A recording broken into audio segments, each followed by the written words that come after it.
Say one thing, as you and the First Lady were out there honoring what transpired 75 years ago, that we had to end the tyranny of what Hitler was doing throughout Europe. We now battle something that is like a war. That this is a virus that came from a distant land that we did not invite.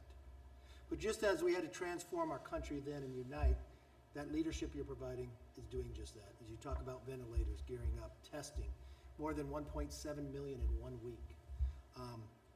The ingenuity of this country will solve this problem.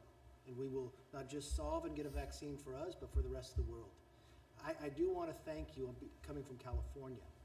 I know I have a blue state, I know I have a governor, but the way you've worked together, watching you send those Navy ships to New York and to California, build those hospitals in a time of need, I do want to thank you on behalf of everyone in California. Thank you very much. Great state. Thank you very much. Elise? I think they'll turn it on. Thank you, Mr. President, for all of the support for New York State. This has been a true partnership, and the administration has stepped up, whether it's ventilators or building the Javits Center, which was tremendously important. My district in upstate New York, people are eager to get back to work safely. Our tourist businesses, our hotels have been devastated. So as we talk about this transition, making sure that we allow our small businesses to get back to work safely is so incredibly important.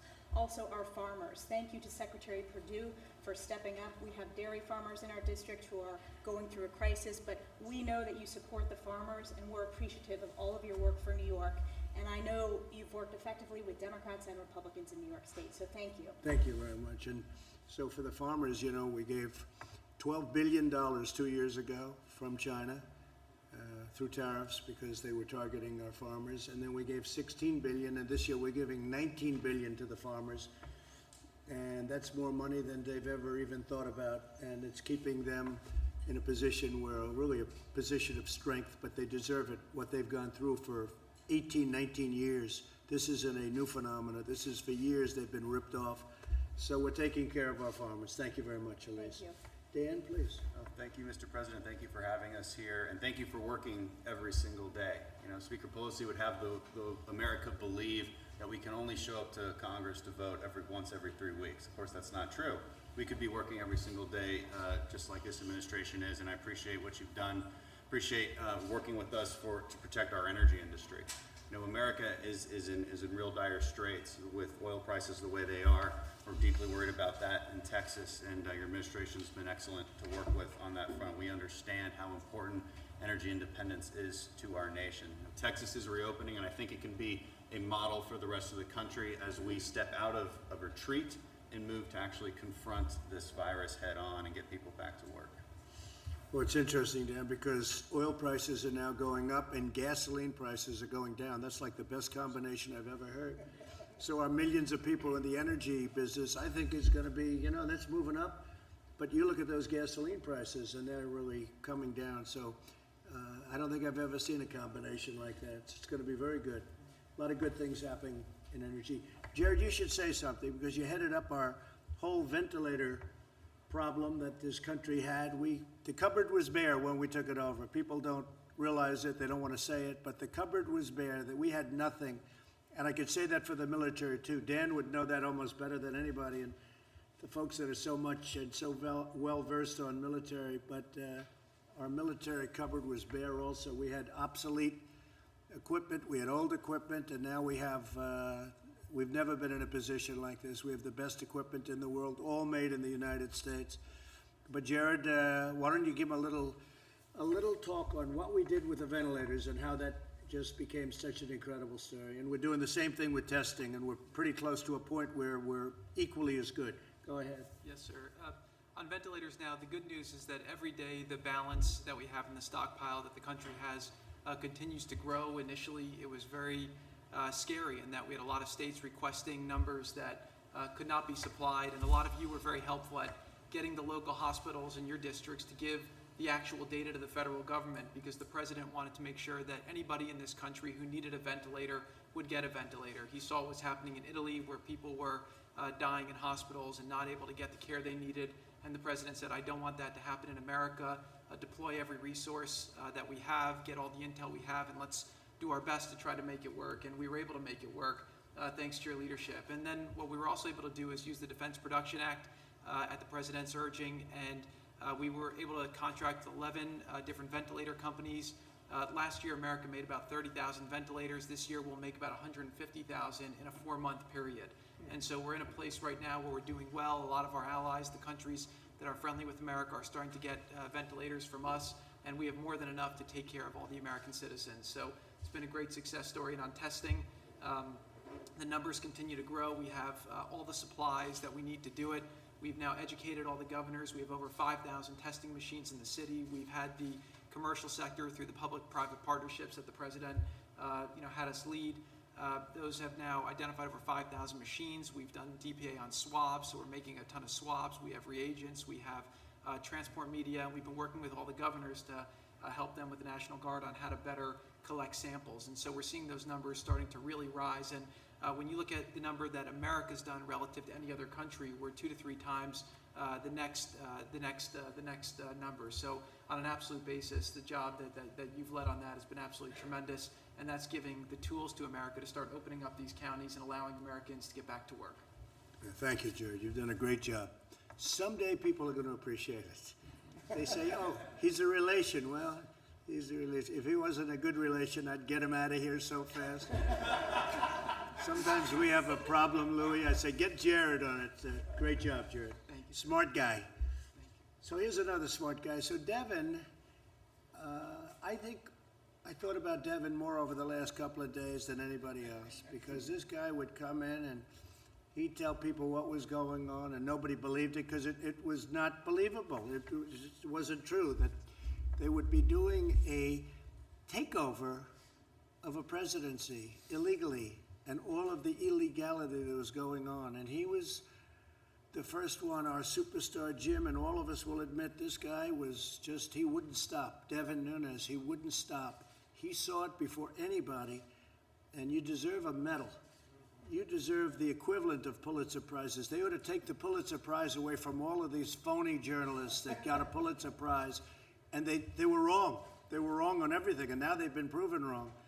I saw where Clapper, not a smart guy. How do you have not a smart person heading up intelligence? How does that work, right? You have a man who is not smart, and he heads up intelligence, and that's possibly what happened. They ran away with it, but he knew what was going on, and I'd watch him on television. He'd say the worst things, and now I know why Shifty Schiff, dishonest, corrupt politician, why this guy didn't want these papers exposed, because all these people said under oath, where they go to jail if they lie, they were totally, no, I didn't see any collusion with Russia. I saw nothing. No, I said, but he was on television before and after saying there was massive collusion, like Putin was my best friend. We had no calls to Russia. We had no calls from Russia for years. And all of a sudden, we have this great friendship. And by the way, getting along with Russia is a great thing. Getting along with Putin and Russia is a great thing. And stuff like this makes it impossible. And that leads to very bad things, very bad things. But I have to say that Devin was incredible. He understood it. He understood that it was a hoax before anybody else knew what was happening. And then I have to say the people in this room took over and did a hell of a job with you, right? They had guts. They had guts like nobody's ever seen before. I want to thank you on behalf of our country, and I'd like to have you say a few words. Well, thank you, Mr. President. It's unfortunate what you had to live through for the last 4 years. Yeah. From your campaign to your presidency, and I appreciate your kind words, and for all the folks in here who worked so hard getting to the bottom of the Russia hoax situation. Let me just talk a little bit about the situation our country's in now. I know you're well aware. We've had 6-7 weeks here of keeping people inside their homes. We've learned a lot about this virus. There's still a lot more we need to learn.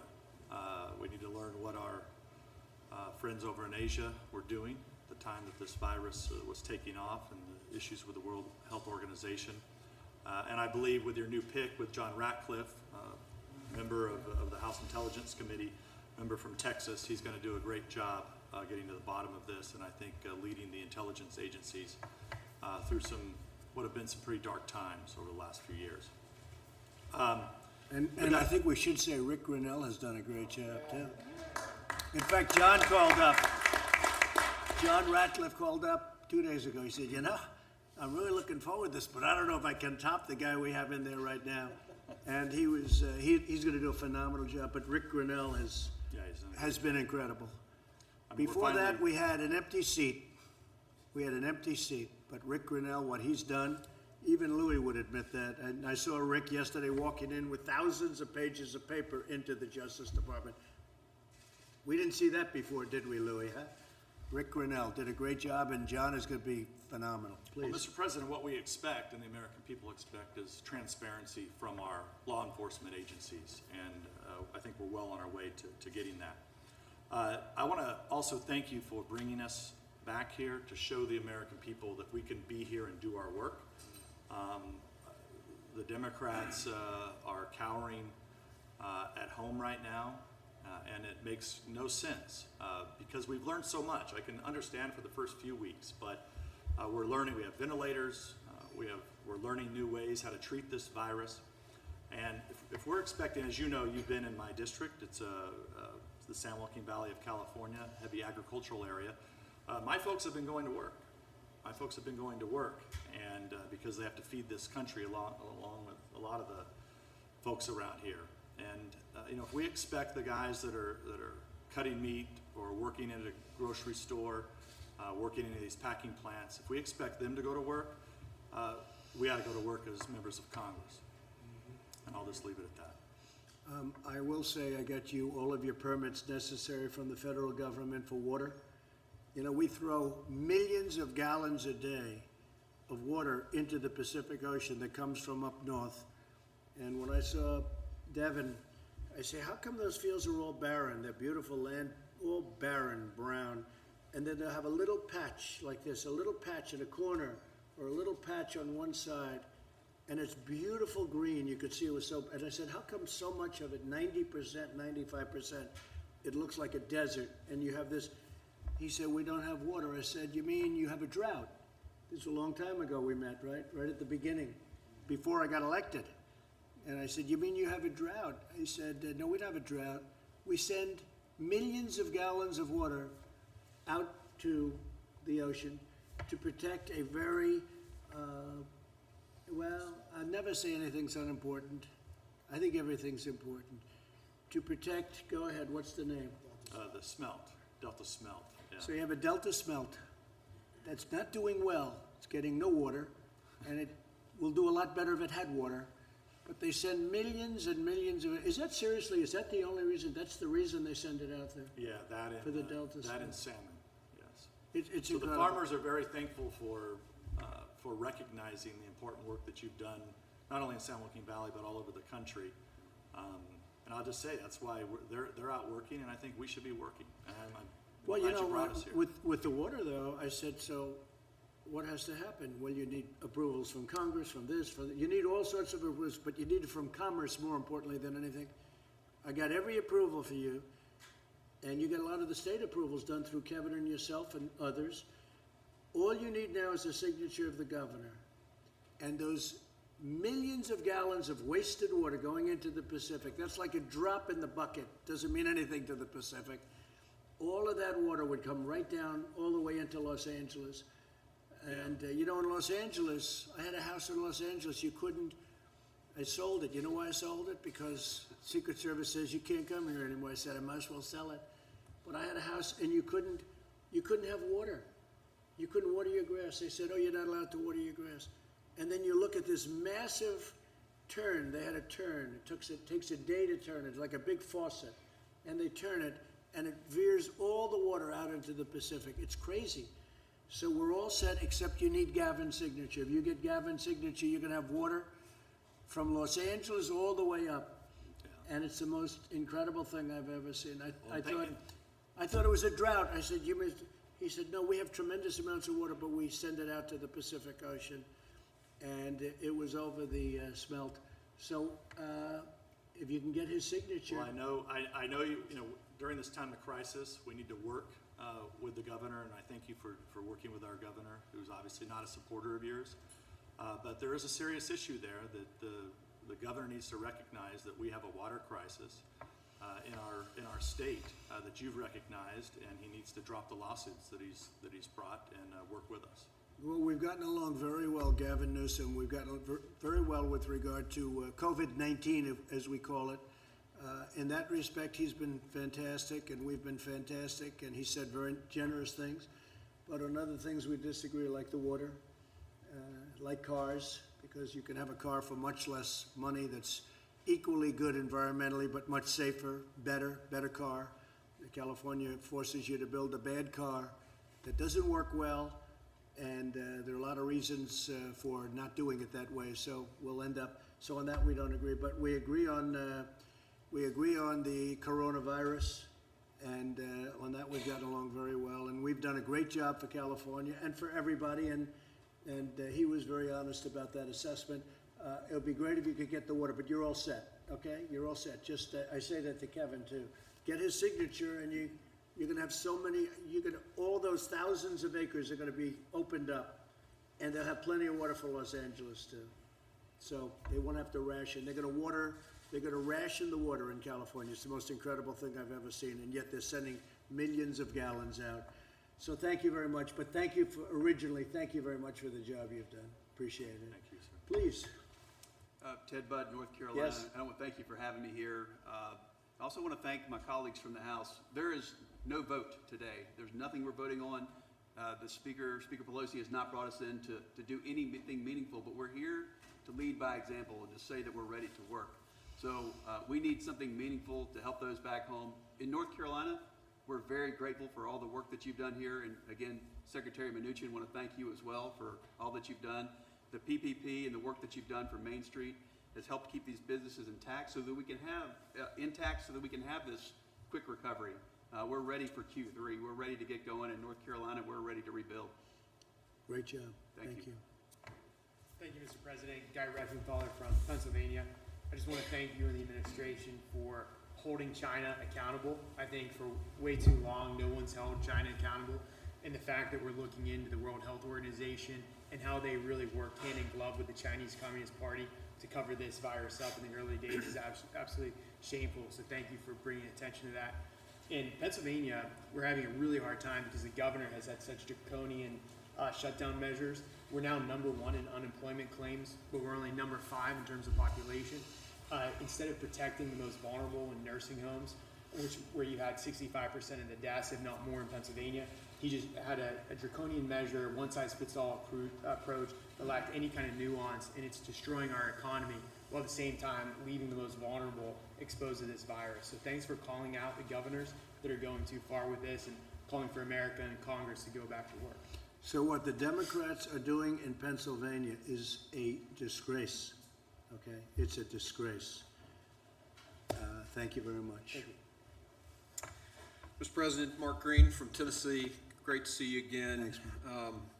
Thanks, Thanks for your leadership. This COVID-19 thing has been unprecedented. It's a challenge to both the world and the United States, our country. A challenge made worse by China and the delays in information to us, the deception. I mean, China lied and people died. And as an infantry officer, an ER physician, former business CEO, I know that when a leader is caught in an ambush, that leader has to make split-second decisions with the information that they have. Mr. President, I'm proud of the decisions that you have made. Decisions like banning travel from China, which these guys all laughed at and criticized. But it saved American lives. Sir, you saved American lives with those decisions. And we in Tennessee, we thank you for that. We're opened up for business. We're going to the restaurants and business is running again. We're ready to lead, and we appreciate your phased plan. We're implementing it in Tennessee. Just thank you for your leadership, sir. I really appreciate it, and your governor is doing a great job. And you're right, we banned people from China coming in, and they said, oh, but you did allow people. Yeah, they were American citizens, and they were allowed in under very, very strict rules and regulations and quarantines and everything else. But we banned people, and a number of our leading doctors said that saved hundreds of thousands of lives, and that was in January. And I remember being in a room with, I think, 21 people, and I was the only one that wanted to do that. Nobody else wanted to do it. They thought it was crazy. It had never been done before. Nothing like that had ever been done before. And now you watch them, the Democrats and the media, say, oh, I should have done it sooner. Nobody even thought about it. And a month later, you'd see Nancy Pelosi and other people talking about this disease is just nothing, it's going to spread over. And she wanted to go, and she was actually late in February, she was in Chinatown in San Francisco celebrating because this disease is going to be nothing. So I understand that. I mean, she felt that, and I can understand it. But for them to say, much earlier, I actually banned Chinese from coming in, China from coming into our country. It's just such a political disgrace that they're able to get away. It's just like Shifty Schiff making the statement today to try and save face when we have him cold on the papers, on the documents, and in about 19 different ways. It's so bad and so sad for our country. Thank you very much, Mark. Mr. President, you put that ban in place before they even named the virus. Yeah. You saved Americans' lives. Thank you. Thank you very much. I appreciate it. Thank you, Mr. President. Kelly Armstrong from North Dakota. We're an ag and energy state, so we've been uniquely hit on a lot of this stuff, but I'd like to say thank you for standing so tough with Saudi Arabia. That was a huge deal for our oil producers. Obviously, you've been great for agriculture, but thank you especially for your statement yesterday in support of cattle ranchers. Sometimes they get lost in the mix, and they've been getting hit pretty hard right now, so we really appreciate that. And then just, you get this economy up and going, and we'll do what we do best, and that's feed and fuel the world. And that demand is coming back, and you're up to $25, $26 a barrel, and a little bit more, and you're going to save your energy industry, really, because we're number one. And Russia and Saudi Arabia, I got them together, and they came to a good conclusion for us and for them and for everybody. And once that demand goes up, it's going to be great for the energy industry. So thank you very much. Thank you, sir. Louis? Thank you, Mr. President, and echoing the thanks. If you had lost that election in 2016, we would never have been energy independent, and it's been great for Texas, it's been great for America. And I do want to advise our media friends before they write stories about how we didn't wear masks and we didn't possibly socially distance adequately, that you saw to it that we had tests and that nobody in here has the coronavirus unless it's somebody in the media. So the only reason we would wear masks is if we were trying to protect ourselves from you in the media, and we're not scared of you. So that's why we can be here like this. So thank you for amazing job you've done, and it is amazing to see the hypocrisy. You do a travel ban, like Mark said, it saved lives, and they called you racist, and then when they realized you did the right thing, they said you should have done it earlier.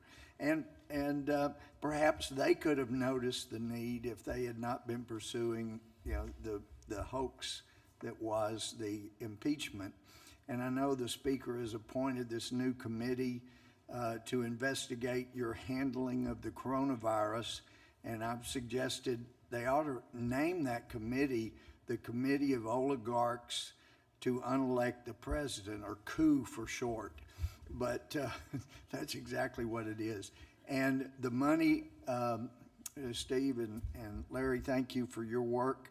There are a lot of people that are working for companies today that would not be in my district in East Texas, and they wouldn't be.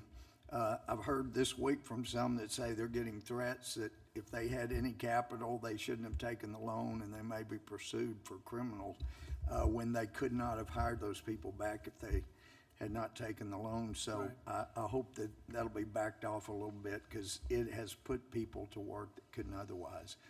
But I'm optimistic, and I wouldn't be if you weren't president. So thank you for the work you're doing. Thank you, Louis, and you've been a great help. And if we didn't win the election, we wouldn't have found out all of the corrupt practices that are taking place at the top of the FBI with dirty cops and all of the things that we found out about other people in other agencies that are equally as important. All of this, we went on Drain the Swamp, and that's what we're doing, but nobody ever told me the swamp was going to be this vicious or this deep. And we're doing it. and Could I you make know. a suggestion on the justice area? And I know that with the Democrats in charge, some of the most important reforms may not happen, but the FBI is the only law enforcement entity I'm aware of that has not even come into the 20th century, not even asking them to come into the 21st. Everybody else does videotapes and audio tapes, and the FBI interviews witnesses and goes back and records their own notes of what they want to say a witness said, and then it's easily changed. And we need to bring them into the 20th century where they start at least doing some audio recordings so they can't change them. So that's one of the lessons we have seen from what's happened in their effort to create a coup. And not only do they not record, but they write their notes, and then when the notes are bad for them, they go and change them months later. This is a corrupt deal that's been going on. Yep. And we caught them cold, and now we have to see what happens, but Bill Barr has done a great job. He's a strong guy, and he's done a great job, and not easy. He's fighting a lot of fights, but he really has been great, and we appreciate it. But you're right about that. I said, oh, I'd like to hear a tape of what the interview was, and they said, well, no, it was just, and they write it out like scribble. Yeah. It's crazy, and then they change it. And they change signatures, they change everything. So we don't have the old one. It's one of the most incredible things, isn't it, huh? Yep. Thank you very much. Thank you. Appreciate it. The most Well, powerful Dan, guy in Washington. I say Dan, most powerful man. I just want to thank everybody in this room for the past 3.5 years for supporting our president and the administration and everything you've done. This man goes 18, 20 hours a day. As many of you know, he's the most transparent president in history.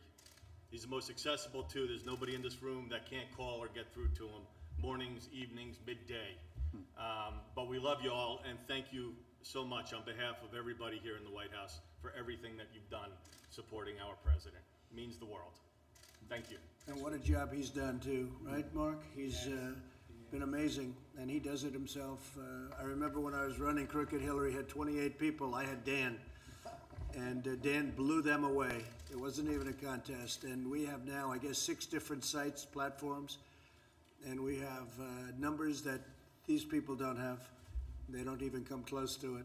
So when they write false stories, we can go around them, and it's very important to be. Who needs it? I wish we didn't need it, but unfortunately we have to do that. We have to have that because we don't get an honest press.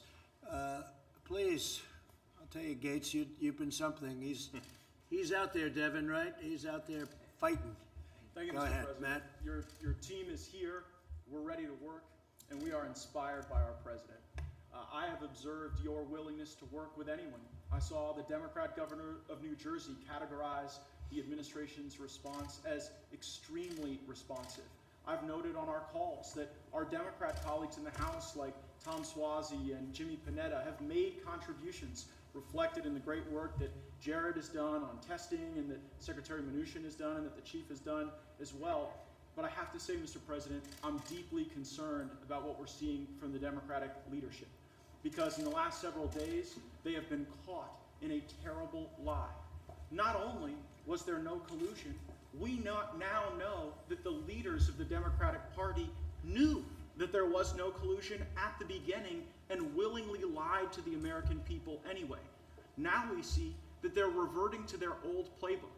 As we want to work together to provide provision to our people and take good ideas no matter where they come from, Nancy Pelosi and Chuck Schumer just want to set up new committees to investigate rather than working together. I know that even before being president, you talked about the importance of the president being a great cheerleader for our country and for our economy. I note, and I know in the jobs report today, we can see that even the people who have been furloughed or who are on unemployment now, they're optimistic that this is the team that will bring America back. What advice would you give us to try to have our Democrat leadership behave more like the governors you've worked with and some of the rank and file colleagues who've made helpful suggestions rather than just reverting to their hatred and their lies to cover their tracks for their last set of lies. I think they've been doing it so long and gotten away with it for so long prior to us, and they had that 8 years, the Obama 8 years, that have been absolutely terrible if you look at the Justice Department and what's taken place. You look at the FBI and what's taken place. And frankly, prior to that, a lot of bad things went on. All we can do is keep winning, and if we keep winning, eventually they're going to come around one way or the other. May not be in that form, may not be them, because I'm not sure that you can do that with them. Tremendous dishonesty from Schiff and from others. And they know what's going on. They know these are not stupid people. They know it was a hoax. They know better than anybody in this room it was a hoax. They set it up. They're not aggrieved. I watched Shifty Schiff, 9 inches around the neck. And I watched this guy, uses the world's smallest collar, right? But I watched him, I guess this morning, talking about, he acts so aggrieved, so aggrieved. He knows it was, he got caught. And not only caught, if he weren't in the halls of Congress, he'd be in jail because he made up phony stories and phony speeches and phony, everything was phony. He's a sick man. He's really a sick man. He's a corrupt politician. So I wouldn't count on somebody like him. But I think overall we have some really good support. I've had great support from Democrat governors. I would say almost all. And in some cases, oh, look, Andrew Cuomo the other day said that we have done a phenomenal job. That's a nice statement, phenomenal. That's a good word. It's true.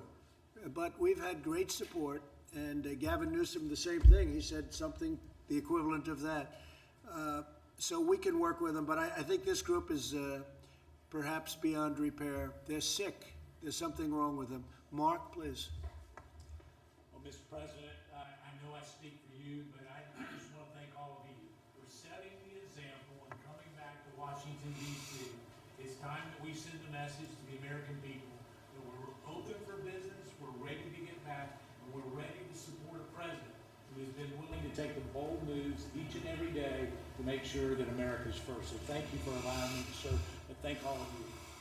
Well, I have to, before I introduce Jim, I have to say, so we had all of the great NCAA teams here just prior to COVID. Otherwise, they wouldn't have been able to come.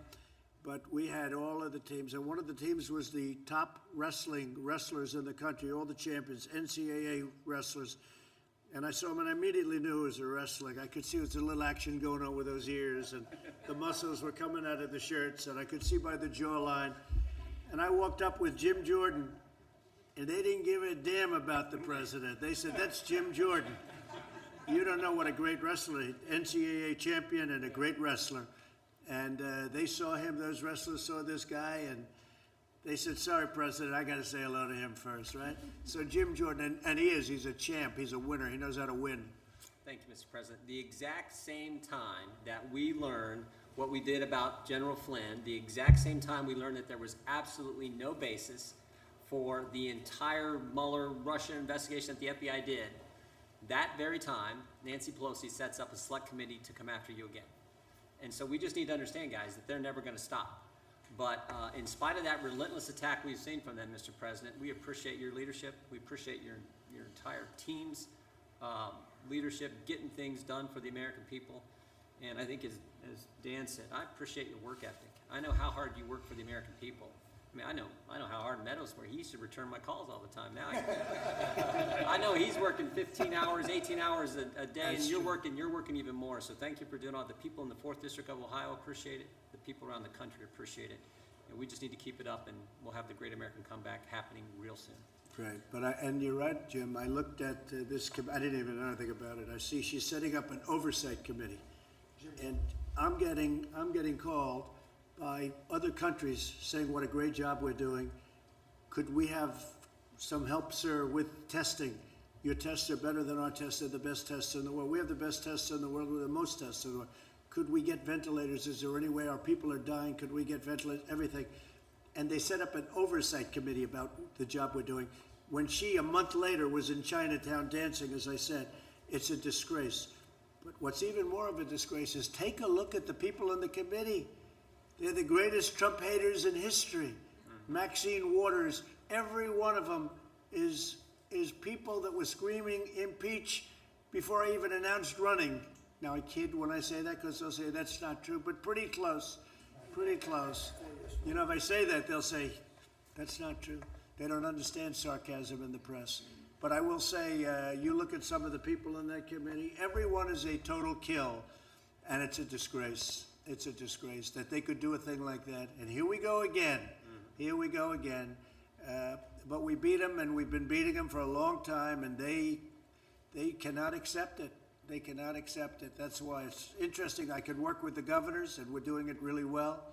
And they're saying great things about me and the job we're all doing. But you can't work with these people. I think they're stone cold crazy. Anyway, thank you, Jim, very much. Kevin, how about a little recap as to how you think we're going to do in that next year coming up? Sure. Thank you very much, sir, and thank you. I'm humbled that you invited me back to pitch in this crisis, and honored to be here again with you. I think it's fitting that the members of Congress, thank you for coming back, that you would be meeting and working to make the economy better precisely today, which was about the worst job support ever. And that was something that we've been telling people was going to happen because you took the step to save lives, to slow the economy down. But there was a silver lining in the report today, ladies and gentlemen, that was really interesting to us, and the President and I talked about last night in the Oval, that almost everybody who accounted for the increase in unemployment in the report today said they expect to go back to work within 6 months. And now if that happens, then what will have happened is something historic, that we would have experienced the biggest shock in the history of the world, just about, I mean, short of perhaps World War, and recovered quickly. And I think that if we did that, sir, it's going to be because the economy was so strong in January, that people have been able to withstand this, and because the policies that you all worked together to adopt built a bridge to the other shore. Thank you, sir. And at the same time, we would have saved millions of lives, because ultimately, that's what we did this for. But I heard that statement from you and some others yesterday that almost everybody expects to be back to work shortly. That's very unusual. Usually when you have something like this, they never expect to get a job again. So that's a great thing. Thank you. Good point. Thank you very much, Kevin. Mr. President. Thank you, Lee. House Republicans are here in Washington, D.C. to work. We want to deliver for the American people, and we're honored to be here today, and hopefully the Speaker calls us back into session at the beginning of next week. We'll see. We should have been here this week. The Senate was here in Washington, D.C., but... What is she doing, and where is she? What's going on? You know, I actually think that she's just trying to consolidate more power in her own gavel. She likes the feeling of that gavel in her hand. She knows that the grip is being loosened, and come January of 2021, she's going to have to hand it over to Kevin McCarthy. And in the meantime, she is trying to consolidate as much power as she can. And when she brings her House Democrats to Washington, and there's a process where we're able to participate in crafting legislation, she won't be able to dictate as much of her obstructionist radical agenda that appeases an enraged liberal base that put that gavel in her hands in the first place. And many of us here in this room were with you on the beaches of Normandy, and we're honored to be back here today to be with you on VE Day. And not just as a member of Congress, but also as an Army veteran, I want to thank you for all of your support for our military. And in so many ways, our military was weakened before you got into office. And we saw troop strength reaching levels that were pre-World War II levels. It wasn't just in troop strength, but it also was with our equipment. And whether it's support of the military, preparing our troops to win, understanding that you don't send our troops into battle unless they're sent to win. You send them to win or you don't send them at all, and you know that. And you've been following these principles of understanding our enemies don't respect weakness, they only respect strength. And as someone who's still in the Army Reserves, and knowing right now that we have men and women abroad, they can feel when they go to sleep at night, and their parents can feel good when they go to sleep at night knowing that you have their back.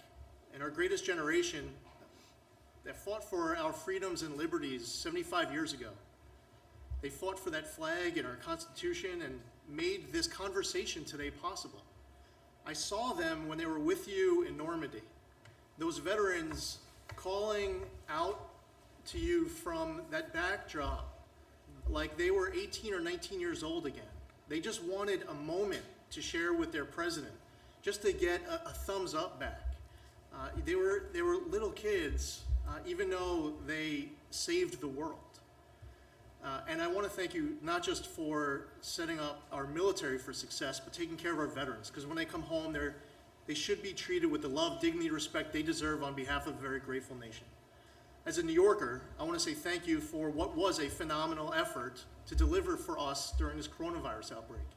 Between Suffolk and Nassau County, we had well over, as of right now, over 70,000 positive cases of coronavirus. Between the Comfort, the Javits Center, field hospitals, Army medics, when New York State asked you for public testing, immediately approved. They asked for private lab testing, immediately approved. They asked for semi-automated testing, immediately approved. I remember getting on the phone with Mark Meadows. We needed ventilators. The 4,000 ventilators show up within 48 hours. I remember getting on the phone late, it was 10, 11 o'clock at night on a Saturday with Jared. And we're talking about how the stockpile in Suffolk County was out of regular-sized N95 masks. The next day, you're here in the White House talking about how you're sending hundreds of thousands of N95 masks, and they arrive within the next 48 hours. And 250,000 surgical masks show up instantly. I get on the phone just a couple weeks ago with the Secretary of Treasury about the municipal liquidity facility that was set up to talk about how there's a need out there for a county like mine, not quite 2 million. We have a population of about 1.48 million. We didn't qualify for the municipal liquidity facility.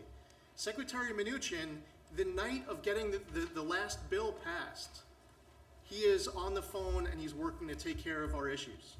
So with what Jared has done, and Admiral Polacek and Avi Berkowitz and others who were involved in that effort on the PPE, I want to say thank you. The Boeing Dreamliner is bringing PPE in right now that Suffolk ordered, and it's just a huge help. And the last thing I would say is this, and I stated the point about not just as a member of Congress, but also as a military veteran, thank you. I'll also say as a Jewish veteran, what happened to me when I was with you on Normandy, and many others who support you. And it happened again this morning when I put out a message about today being the 75th anniversary of VE Day. I got attacked as a Jew for supporting you. And the things that they were saying about you was so highly offensive to me. And there's never been a president ever who's had the back of Jews in this country and around the world like you have.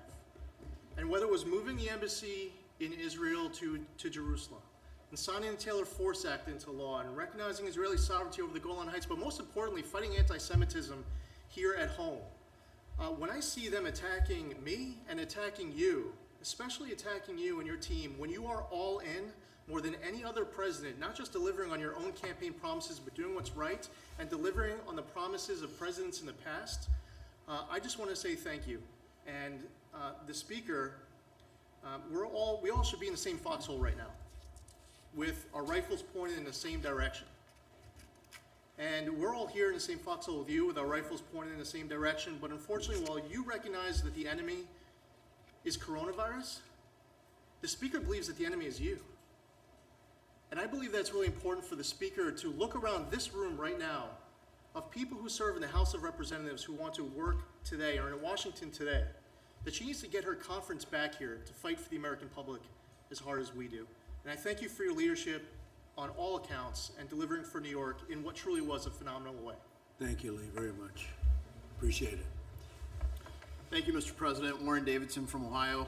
Definitely an honor to be included on this task force and be here really to work with you to help this transition to greatness. You've had great messages. It's resonated with the whole country, but definitely with the people of Ohio. We love you. Look forward to you coming back. And, you know, I think the example that you set when you talked about the governors leading the way, because the states really have had different experiences and different approaches to dealing with this virus, but also a legacy of dealing with problems in a different way. And you see the legacy costs in states like Illinois, where 58% of their budget goes to pensions. And states like Ohio, where we have a rainy day fund and we reformed our pensions and have been responsible with our spending, that approach is important. It's important in the way that that Attorney General Barr has recognized in terms of defending civil liberties. Every single one of us wants to protect public health, and we're all anxious to grow our economy and get it back. But we all swore that same oath I swore in the Army to support and defend our Constitution against all enemies, foreign and domestic. So we take that very seriously, and the civil liberties that have been infringed upon, the sense of freedom and the sense of identity as Americans that's under attack in this era, having the Department of Justice say we are going to defend freedom and lead that example is a big deal. And as we confront all these ideas on how to deal with safety, it's important to remember that even the Patriot Act expansion, it was just temporary. It was supposed to expire. And a lot of those same sense of urgency that came in after 9/11 led to the expansion of the FISA and the Patriot Act and the way it was abused against many people and very publicly against you, was really just to keep us safe and just for now. But we still haven't really been able to reform FISA. We still have a chance to do that. But the temptation is always, but just to keep us safe. And some of the ideas with privacy, just to keep us safe at the CDC, tracing and quarantining and tracking everybody, it could be just as dangerous. So I think it's good to safeguard against that. And then I think the last thing is we're talking about VE Day. The last time the planet had this much debt was after World War II, after the United States. So the Fed has been tremendous in trying to provide stability in the face of governments largely closing our economy. So we did owe it to people to try to provide the stability that we did. But most people realize that you can't print an entire year of GDP. So we do have to be cautious about unsettling the monetary system. It's worked great for us since Bretton Woods. We have been the world's reserve currency, and we wouldn't want to give that up by being foolish with the amount of printing we're doing, because it's not being lent. There's no lender. We're not really borrowing it. We're printing it. And that's undermining the value, the full faith and credit of the United States. We have lots of countries doing that around the world, and the dollar still is the strong one. But we should be cautious to think that we can somehow do this in an unlimited way. So thanks for the things you're doing and the leadership you're doing, leading by example, and it's an honor to be part of it. Thank you. Thank you, Warren. Thank you very much. Hi, Mr. President. Andy Biggs, Arizona. Thanks for letting me be here with you today. Thanks for coming to Arizona this week, being at Phoenix and Honeywell.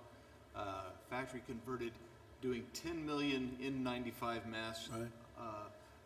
On a regular basis, and there's going to be 10 more out of their Rhode Island plant. Thanks for being there. We had Sammy's restaurant from Tucson up, but we also had several Latina business owners there that are strong supporters. And why are they supporters? Because of the economy that you built and you put in place. And Arizona's ready to open up. They're energetic. They want to open up. They have faith and confidence in you and your leadership because they know what happened before. You built a marvelous economy, lower taxes, reduced regulations. That really did a great number for our economy, and that's fantastic. I'll tell you, we are just as frustrated that that Speaker Pelosi won't bring us back to do work that we need to be doing. We need to set the example for the American people that we're ready to be here. If you can go to a Starbucks coffee, as Kevin said yesterday, you should be able to come to Congress. So just so you know, the House Freedom Caucus we had a meeting last night. We'll be meeting every day next week here in Washington, D.C. We want Speaker Pelosi to know we're ready to work. We come to work. We represent the people. Thanks for your leadership, Mr. President. It's an honor to be with you. Very much, Andy. Thank you. Mr. President, Andy Barr from Central Kentucky, thanks for your leadership and for inviting us here today.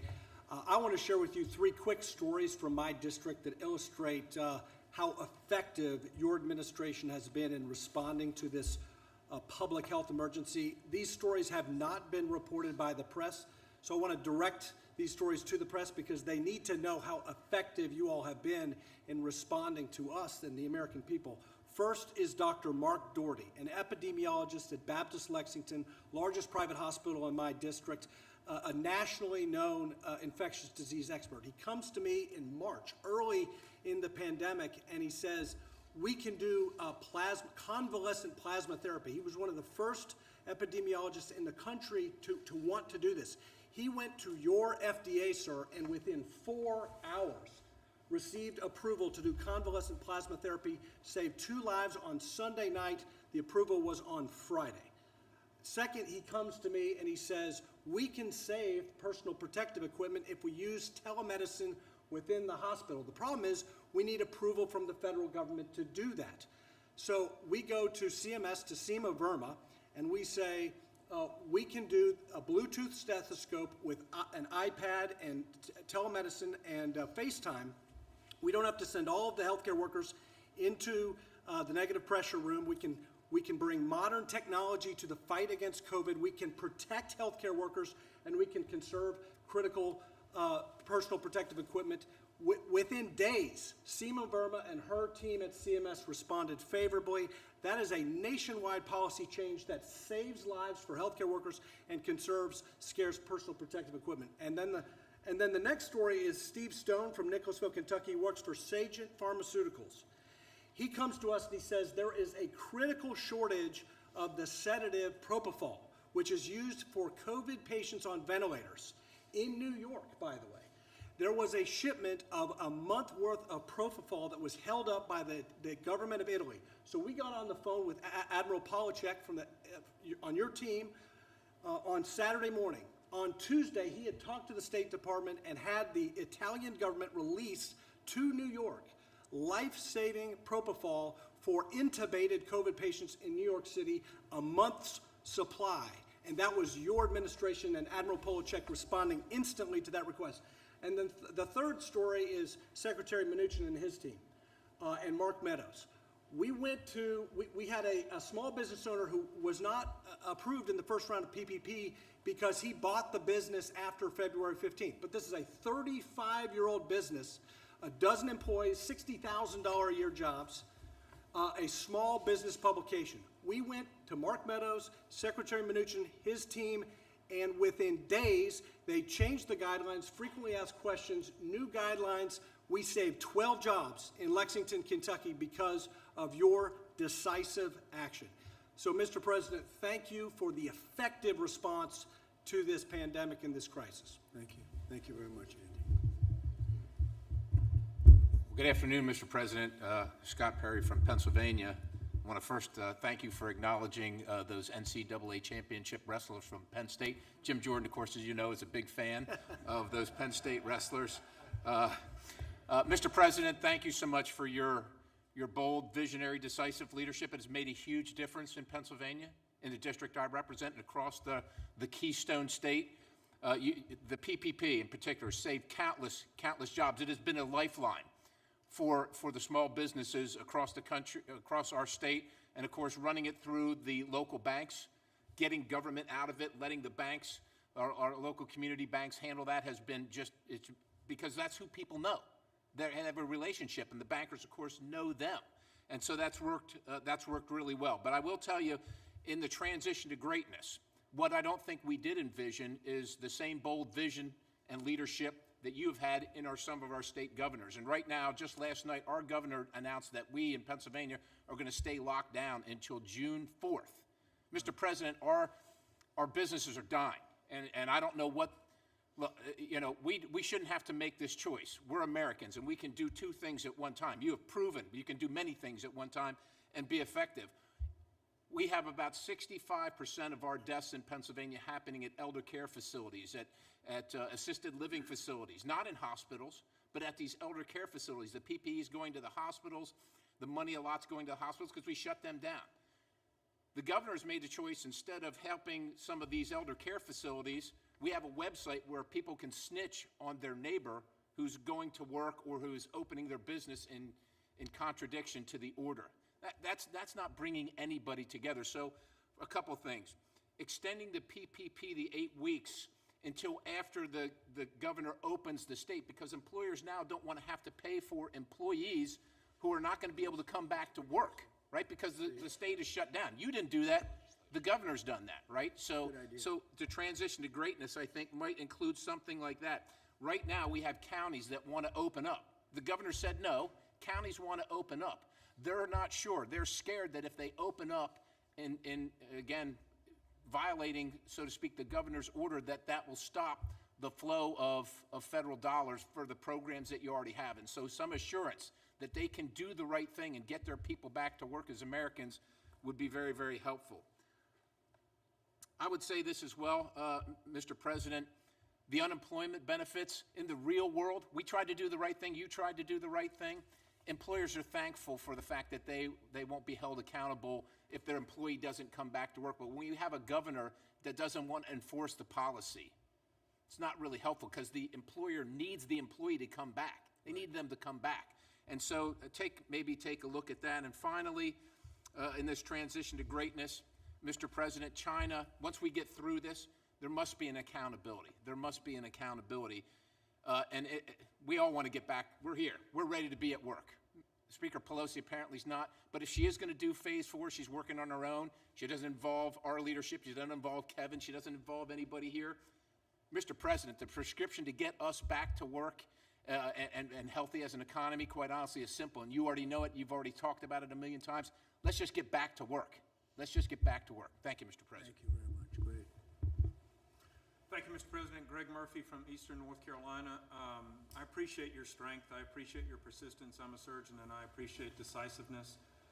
It's been nothing but a merciless last 4 years that Schumer, Pelosi, and her cabal have essentially tried to undo the 2016 election. I've only been in politics a relatively short period of time, but it's obvious to me that there are people in this country who hate you and hate this administration more than they love this country, and they will see it torn down. This crisis has highlighted this. We thought that this possibly could be a way of bringing our nation together, but unfortunately partisan politics has ruled the day. This has been building a plane while we've been flying it. I think that's a very good analogy, but the plane is built and it's time to land. It's time that we made decisions based upon fact, not fiction, not fear-mongering, not cartoons by the media, but truth. And wouldn't it be nice to get the truth? We believe enough in our American people that we believe in what they can think. So I would ask the same for you from North Carolina that you do from Pennsylvania to talk to our governor, to let us come back to work. Let us look at a regional approach in North Carolina. It makes sense.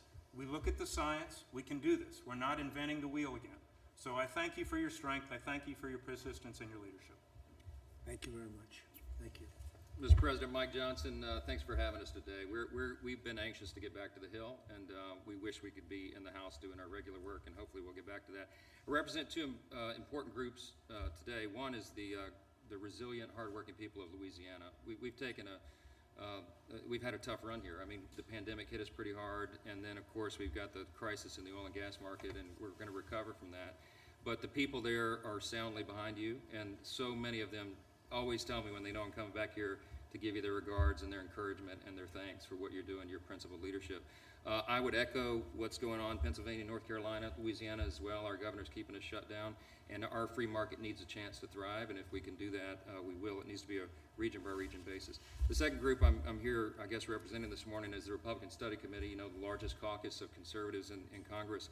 And as the chair of that group, all these guys are leaders of it as well, and we've been trying to advance our core principles. And we came out Monday last with a 37-point blueprint, a framework that we call a return to prosperity and accountability and recovery. And basically what we've done is distilled the work that we had been putting into about 15 months prior to the pandemic to come up with a playbook, a conservative playbook to run when we return to the majority, which we still think we could do. But it's things, for example, for holding China accountable all the way to empowering the American worker. And we think it's consistent with a lot of the administration and what you've articulated, and we hope we can work together on it. I would end with this. The whole team, your whole administration has been so accessible and transparent. I love what Dan said. I had written those two words down before you said it. That marks the Trump administration. And I could name each one of them on your team here. They've all been helpful and grateful to us. We had a conference call with Mr. Kudlow the other day, and he said something at the end of it that resonated with me. He said, you know, our time-tested principles cannot be abandoned now. That's what's going to guide us through this, right? And we were on mute, but we all said amen. And it reminded me of what Reagan said in his farewell address when he was leaving, his storied time at the head of the country. He said, they call me the great communicator, but I wasn't that. He said, I was just communicating great things, and they're the same great things that have guided our country since its founding. We believe in those time-honored principles. We believe in individual freedom and limited government and fiscal responsibility and free markets and lower taxes and less regulation. Those are the things that are going to guide the country back in this transition you're talking about. And we're so grateful that you and your team are holding the line on that. We'll be with you. We're your foot soldiers. We're ready to go to work, and we thank you again for all you're doing. Thank you very much. Great. Oops. Well, I want to say thank you again, President Trump, for coming to Arizona, and it was such an honor to be on Air Force One with you. It was my first time, so it was awesome. But I want you to know that I believe you are exactly the right person for the job. Despite all of the Democrats, the top Obama people, maybe President Obama himself, since we found out yesterday, trying to take you out, despite all of that, you led our nation into the greatest economy in the world, and I am totally convinced that you will do it again. And so please don't let all the critics get you down. I know a lot of people are just Trump haters and they say mean things, but there are so many people out there, so many people in Arizona, throughout the nation, that absolutely think you're doing a great job. So please keep it up. Thank you. We appreciate you. Thank you very much. Thank you. Beautiful. Thank you. All right.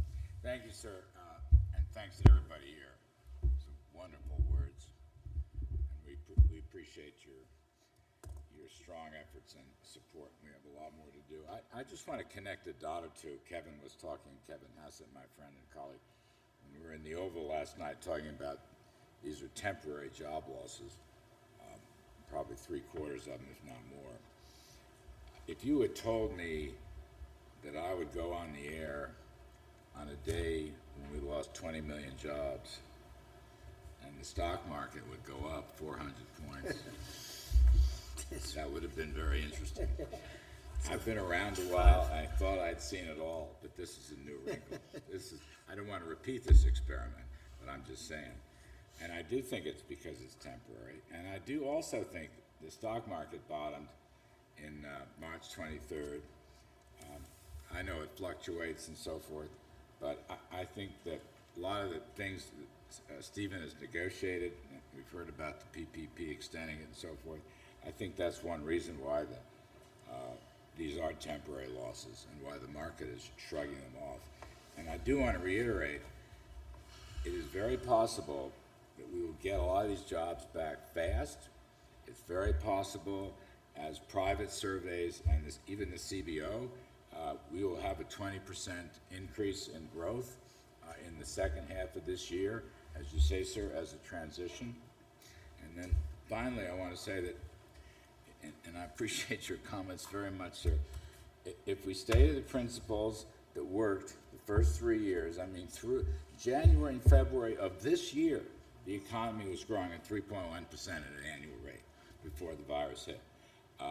Low taxes, rollback of regulations, energy independence, good, fair, reciprocal trade deals, the building blocks of a blue-collar boom, of a middle-class wage boom, middle-class wages and less, and a small business boom, which is the heart of the Republican Party. There's no reason. You did it once, and if we stay with those principles and do it again, and next year, 2021, can be absolutely a spectacular year. So I really believe that. And I would just say it is my honor to be part of this, sir. Thank you. Thank you very much, Larry. Thank you, Mr. President. I want to thank everybody around the table. I've had the opportunity to speak to almost all of you and all of your ideas. As others have said, it's the President's economic policies that led us to great success. I have the utmost confidence. We have the greatest scientists, the greatest medical people. There will be a vaccine. We will kill this virus. and the policies that you've put in place recently are protecting American workers and American business as we go through this difficult time. So thank you, Mr. President. Thank you, Steve. I appreciate it very much, and you've done a great job. So we're looking at the transition to greatness, and I think it's starting right now. It's really what it is. It's a great term. It just came out at this meeting. True. It came out by accident. It was a statement, and it came out, and you can't get a better one. We can go to Madison Avenue and get the greatest geniuses in the world to come up with a slogan, but that's the slogan we're going to use, transition to greatness, and it's starting right now. And I appreciate everybody we called. We said, can you be here? They hopped in a plane. Is that right, Mark? They hopped in a plane. Not one person turned you down. This was just a quickly set up meeting because the Republicans want to be here. And the Democrats have to come back and they have to get it going. And they're asking for things that they didn't ask for up front, but it's what they wanted. And they want things, and we're happy with what's gone on. We got what we needed, but at the same time, we want to do what's right for the country. So we'll see what they're looking for, and we're in a position for first time in a little while. You would never put yourself in that position, but we wouldn't agree to what they wanted, and it got sort of delayed, and now they need things, and we can sit back and we're going to watch, and we'll do what's right for the country. But so it's the transition to greatness. That's where we are. That's where it's starting right now, and I appreciate everybody for being here, and we're going to have a little meeting after the media goes. Do you have any questions? Yeah, Mr. John? President, can you bring us up to speed about a member of the Vice President's staff who has now tested positive for coronavirus? This is now the second staffer in the West Wing. Yeah, well, I don't know much about it. Does anybody want to talk about it? She's a wonderful young woman. Katie, she tested very good for a long period of time, and then all of a sudden today she tested positive. She hasn't come into contact with me. She spent some time with the Vice President. It's, I believe, the press person, right? Say press person.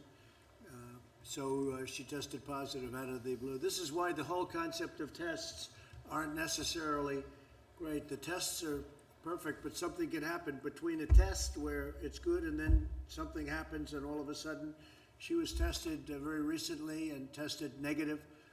And then today, I guess, for some reason, she tested positive. So Mike knows about it, and Mike has done what he has to do. I think he is on an airplane going to some faraway place, but you'll be able to ask him later on. But they've taken all of the necessary precautions. I understand Mike has been tested, Vice President, and he tested negative. Mr. President, but if this can happen here at the White House, 2 people tested. It can happen anywhere. It can happen. So what? You why see should where the it people happens. still confident going back to work then? No, because, well, then it would happen anyway, whether you did go back to work or whether you didn't go back to work. In fact, I saw a statistic come out of New York yesterday that was pretty strange, that most of the cases are coming from apartments and coming from homes. What was that all about? I think they said 66%. Did you see that? That was given by Governor Cuomo, that they're coming out of the home, right? So it can happen anywhere. It's a very elusive enemy, a vicious enemy, an elusive enemy, and I think more importantly than anything with this one, it's probably the most contagious enemy that anybody has seen. Mr. President? Yeah, please. Given 2 positive tests in the last 2 days, what precautions are you taking here at the White House to prevent the virus from spreading further, and are you worried that it's kind of already in the White House and might Well, be... I'm not worried. No, I'm not worried. But, you know, look, I get things done. I don't worry about things. I do what I have to do. We've taken very strong precautions at the White House. But again, we're dealing with a invisible situation. Nobody knows. When I see that 66 in New York, 66%, where people stay home and that's where they're catching it at home, who would ever think a thing like that's possible? So all you can do is take precaution and do it the best you can. But Mike was tested today, and Mike was tested negative. So are you taking additional steps here at the White House in the latest? Yeah, we're taking very official steps. Mark, do you want to discuss that? We've already put in a few protocols that we're looking at, obviously, to make sure that the president and his immediate staff stay safe. But it's not just the president, it's all the workers that are here. Obviously, you're here on a daily basis.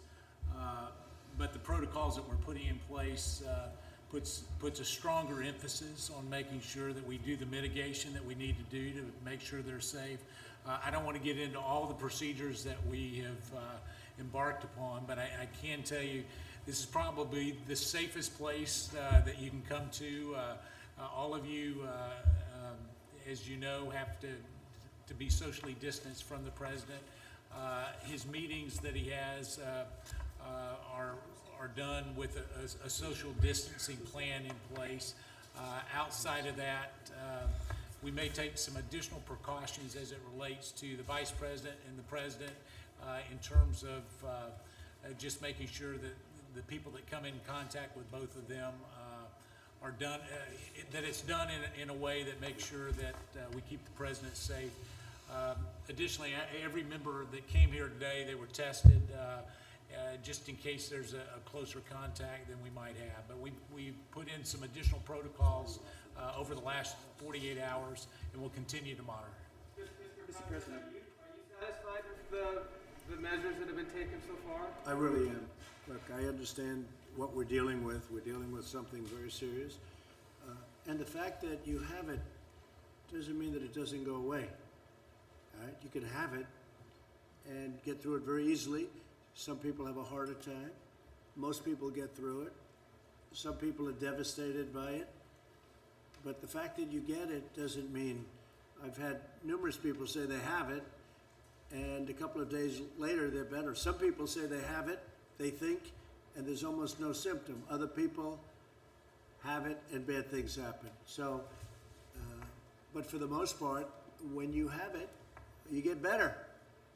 And supposedly you're immune, although they're not 100% sure about how long that immunity lasts.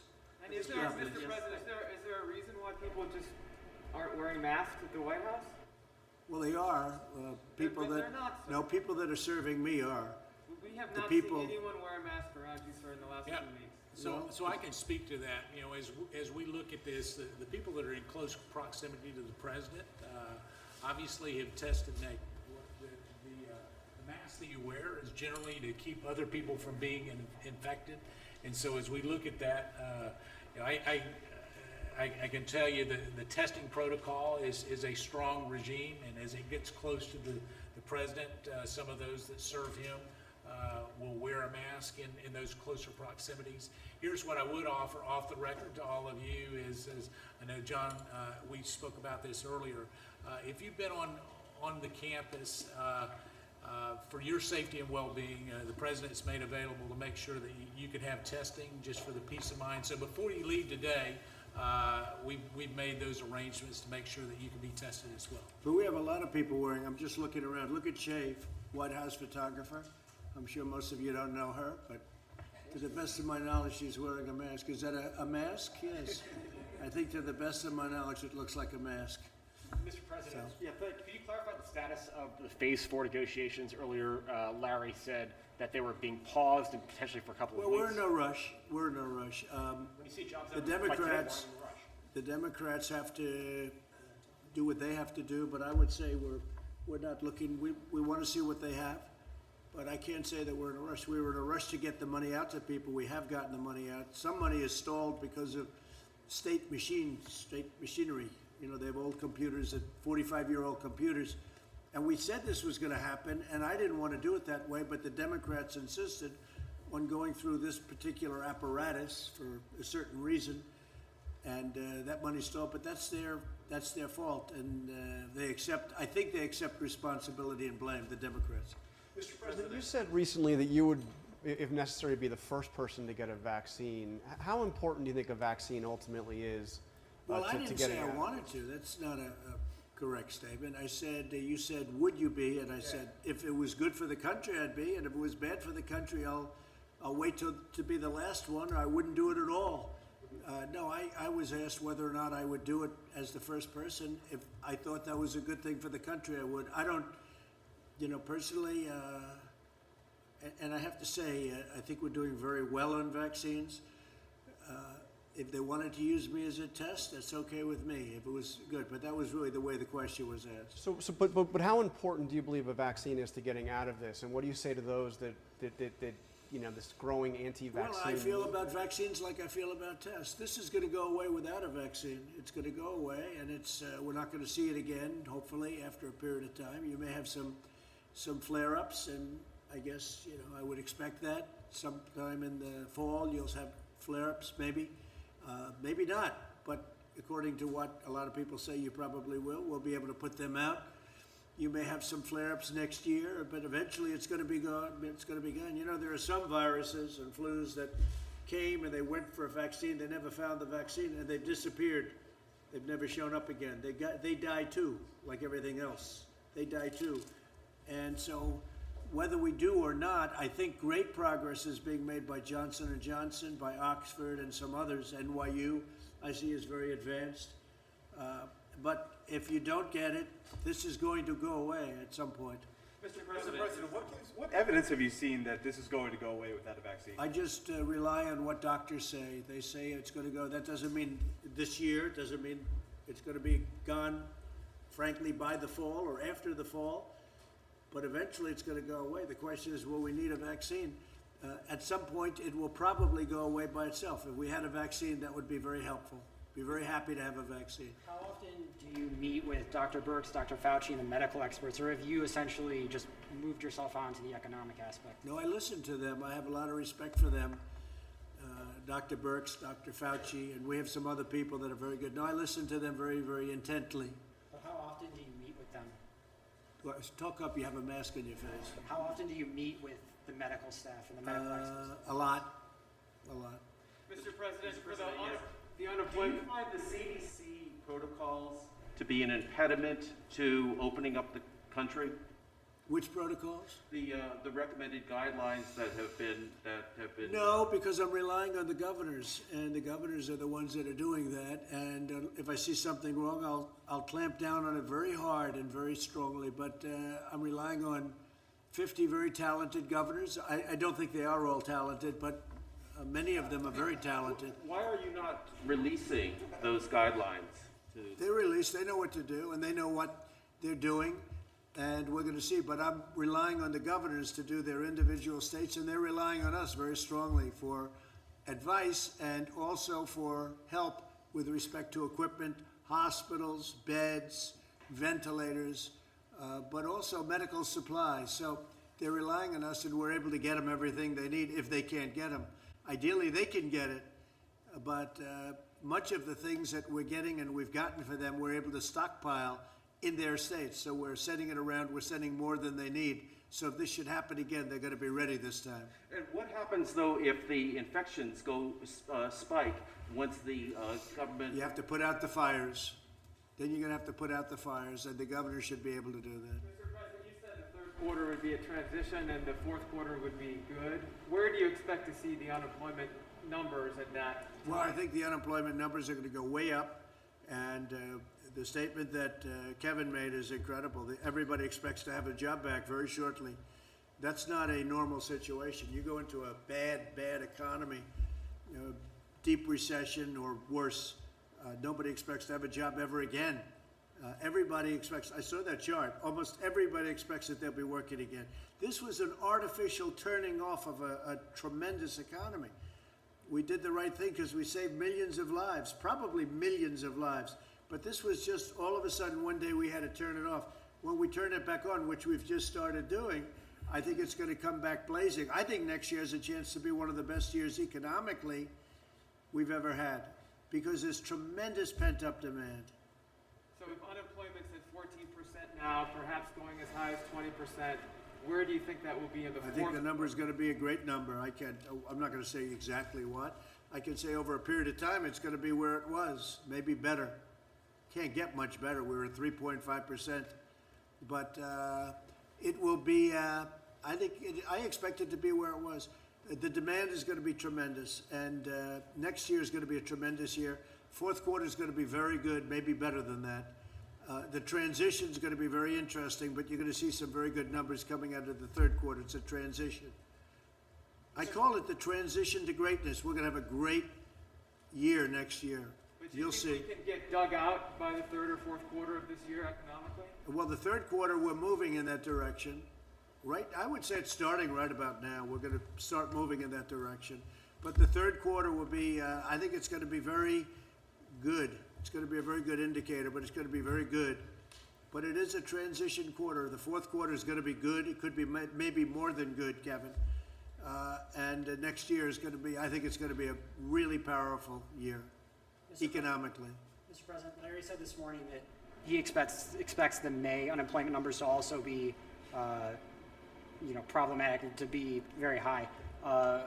What are you and your administration, these lawmakers, what are you all doing? Well, the May numbers, we haven't started coming out of it. And what are you all doing to provide relief to workers over the next? We're doing a lot. Look at all the money. We took $2 trillion and we're spending it all over because we want to have we're throwing money at it. And over the years they've learned that's much better than not doing it. Look at 1928. In 1928, they raised interest rates and they raised taxes. How did that work out? Not too good. Not too good. But if you look at 1928, 1929, the first thing they did was raise taxes, and then they raised interest rates, and they choked everybody to death, and it took 15 years to recover, more than that. So we do it, we're doing it the right way. We have a lot of great students of finance. I'm one of them, and we're throwing money at it. And I'll tell you what, I've watched some people and read some people that I would say would not have agreed with that, and I haven't seen anybody disagreeing with what we're doing. And in fact, they say what we're doing with the PPP, with all of the things that we're doing, is great. One thing we could do is a payroll tax cut. That seems to bother the Democrats. One thing with a payroll tax cut, though, it's over a little bit longer period of time. But a payroll tax cut is something that some people that are very smart, I'm one of those people that like it because I think it's really sustainable. I think it will sustain it. But that's one thing that a lot of people would like to see. Mr. President, you were with seven. Another thing they'd like to see is a capital gains tax cut, meaning no capital gains. Some Republicans are true hardline Republicans around the table. Not all of them. Some people might say, Louis might say, forget it. But some people would say that a capital gains stoppage, cutting capital gains, getting rid of capital gains tax, they've said that for many years, would be a great thing. The true conservative Republicans around this table, of which there are about seven solid, but I still like the other ones too. But they would say that's music to their ears, right? So we'll see. I would be in favor of that. Yeah. Mr. President, you were with 7 American heroes earlier today, these World War II veterans, all in their 90s. Did you consider wearing a mask when you were with them, given they're in that? No, because I was very far away. I appreciate the question. I was very far away from them, as you know. I would have loved to have gone up and hugged them because they're great. I had a conversation with everyone, but we were very far away. You saw. Plus, the wind was blowing so hard in such a direction that if the plague ever reached them, I'd be very surprised. It could have reached me, too. You didn't worry about me. You only worried about them, and that's okay, because I think they're so pure it will never happen, all right? They've lived a great life. But, no, the wind was howling, and I didn't see anybody with masks. I don't know, maybe there were. But they were great. I had conversations with them, but I was standing, as you noticed. Would you say I was quite far away? Thank you, John. Mr. President. Appreciate that. The book was very good, by the way. Thank you. It was better than I thought it would be. No, it was actually a very good book, but it was actually better about me than I thought it would be. So I appreciate it. You've known me for a long time. 26 years. This wasn't really in the schedule, right? I knew him long before I thought in terms of this, but we had one very good story, right? When we were interviewed at the hotel, and he took a lot of guff. They said, he's not running. Why you did this? Was before I announced. And I've been toying with it for a long time, but never did it, never decided. And he took a lot of guff. But he also got great ratings when he did that interview, so I don't know. But it turned out to be a very interesting interview. It was a good interview, sir. It was a good interview. Your book is very good. Congratulations. Thank you. How's it doing? Bestseller list. Bestseller. Bestseller, yeah. That's good. Like Congressman Crenshaw. That's good. Oh, Dan. Dan is doing good, right? Well, is that because I endorsed his book? That's a great book. I'll tell you, he did something else great. He did a thing on Nancy Pelosi that was so incisive. Did you see that? He did something that was so incredible, and I actually pinned it on top, right, Dan? We pinned it on top. You were fantastic. Have you done this before? Yeah, I make videos all the time. You should share them more. Well, that's true. I'll tell you, great job, Dan. You're a great guy. He's a great guy. So is that it? Are you guys all finished? One more, Mr. President, if Yeah, you don't go mind. ahead. What kind of a mask is that? It's a mask. It's a blue mask. It's like a catcher's helmet. What? That looks like a catcher's helmet. Go ahead. I used to play catcher, so it makes sense. The federal watchdog found that Rick Bright's removal from HHS was improper. They're blocking that move right now. Have you seen that report, and do you have any response to it? I don't know. To me, he looks like a disgruntled employee. I don't know who he is, but to me, he's a disgruntled employee. And if people are that unhappy, they shouldn't work. If you're unhappy with a company, you shouldn't work there. Go out, get something else. But to me, he's a disgruntled guy, and I hadn't heard great things about him either. Mr. President, about Lieutenant General Michael Flynn, he pleaded guilty twice and admitted before God that he had lied. How does that comport with your present position? Well, I'll just go, and these guys can give you a better answer than I could, most of them in this room. But I'll tell you what, number one, they played the son game. We're going to go after your son, and number one. And number two, the FBI guys, as I know it, and I found out, Devin, they didn't think he lied at all. They said he didn't lie. They didn't know what they were talking about. And Mueller's group, Mueller's gang, that didn't find that I did much, did they, after wasting 3 years? But Mueller's gang of culprits, they said he lied. But the FBI, in this case, said he didn't lie. What's the story in that, Devin? Well, you have to remember that this is a 30-some-year veteran of our military who headed the Defense Intelligence Agency. It would be preposterous to think that he was a Russian agent, and everybody in the press knew this. They had early versions of the dossier. They knew the Democrats were pushing the dossier, and the fact that someone would even ask this question about General Flynn, who was clearly, he was exonerated on January 4th before you were even sworn in to office. We know that from the FBI agents who were reviewing the case. I'm not even sure it was properly predicated to review General Flynn in the first place. You know, there's a lot of people in this town, in the swamp, that all of these people in the media know that work on behalf of foreign agents and aren't registered. And General Flynn, who's a 30-year war veteran, the way that he's been treated, the way his family's been treated, the way that he's lost his livelihood, he lost his house, and I think the American people owe him a debt of gratitude, and this government owes him and his family an apology. When they didn't have anything on Flynn, they went out of the way, the FBI found he didn't lie. Okay, thank you very much. Thank you very much. Have you reached out to Michael Flynn at all?